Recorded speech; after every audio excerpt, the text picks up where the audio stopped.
চাকরি প্রত্যাশী বন্ধুরা, আসসালামু আলাইকুম। আশা করি সকলেই ভালো আছেন। আজকে আপনাদেরকে এমন একটি মেশিনের সাহায্যে পরিচয় করিয়ে দিব, যে মেশিনের সাহায্যে আপনি যে কোনো মৌলিক সংখ্যা নির্ণয় করতে পারবেন। প্রথমে আমরা জেনে নিই মৌলিক সংখ্যা কি।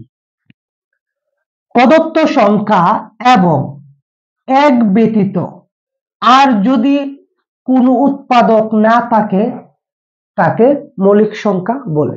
যেমন 7 7 একটি মৌলিক সংখ্যা। দেখেন 7 এর উৎপাদক দুইটি, 7 এবং 1। 5 5 এর উৎপাদক দুইটি, 5 এবং 1। 5 এবং 1 ছাড়া আর কোনো 5 এর উৎপাদক নেই, সেই জন্য এই 5 হচ্ছে মৌলিক সংখ্যা। 5 এবং 1 ব্যতীত আর কোনো উৎপাদক নেই। যেমন 11 11কে লিখতে পারবো 11 ইন্টু 11।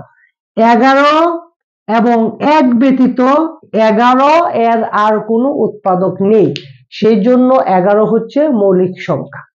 তো এমন একটি মেশিনের সাহায্যে আপনাদেরকে পরিচয় করিয়ে দিব, যে কোনো মৌলিক সংখ্যা নির্ণয় করতে পারবেন। তাহলে মেশিনটা কি?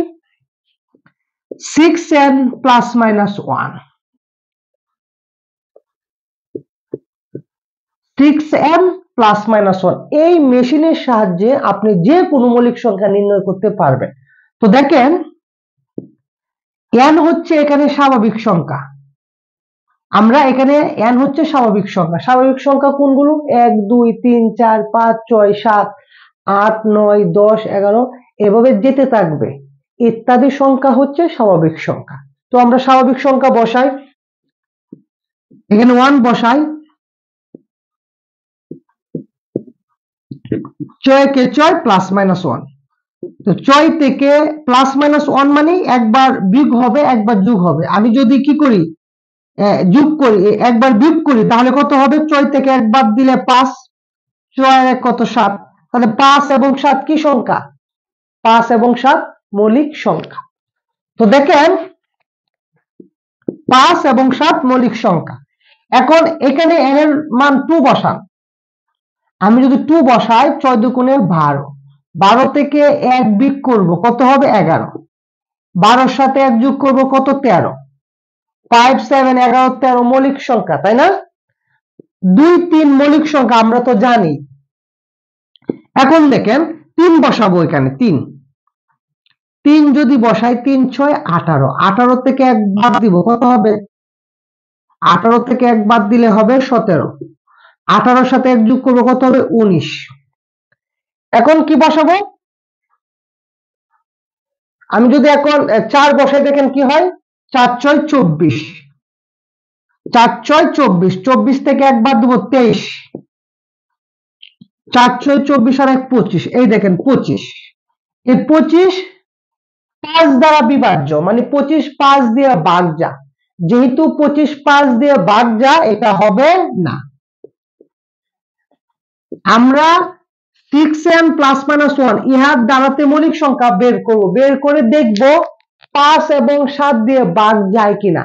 যদি 5 এবং 7 দিয়ে বিভাজ্য হয়, তাহলে ইহা হবে না। যেমন 25 কে 5 দিয়ে ভাগ করা যাবে, 5 5 25, ইহা হবে না। তো দেখেন পরে 6 বসাই, 6 6 36, 36 থেকে 1 বাদ দিব, 35। এই 35 কি? মৌলিক সংখ্যা নয়। কেন? ইহা 7 দ্বারা বিভাজ্য বা 5 দ্বারা বিভাজ্য, ইহা হবে না। 36 আর 1 কত? যোগ করলে 37, ইহা মৌলিক সংখ্যা। 7 বসাই, 6 7 কত? 42। আমি যদি এখানে 7 বসাই, 6 7 42, 42 থেকে 1 বিয়োগ করব, 41। 42 এর সাথে 1 যোগ করব, 43। তো আশা করি বুঝতে পেরেছেন। আমরা এভাবে মৌলিক সংখ্যা কি করতে পারবো? আমরা নির্ণয় করতে পারবো। আশা করি ভিডিওটি আপনাদের উপকারে আসবে এবং আপনাদের টাইমলাইনে রেখে দেন, এবং অবশ্যই ভিডিওগুলো সামনে গেলে আপনারা অবশ্যই লাইক করবেন, কমেন্টস করবেন এবং অন্যকে দেখার সুযোগ করে দিবেন। ওকে, থ্যাংক ইউ সো মাচ।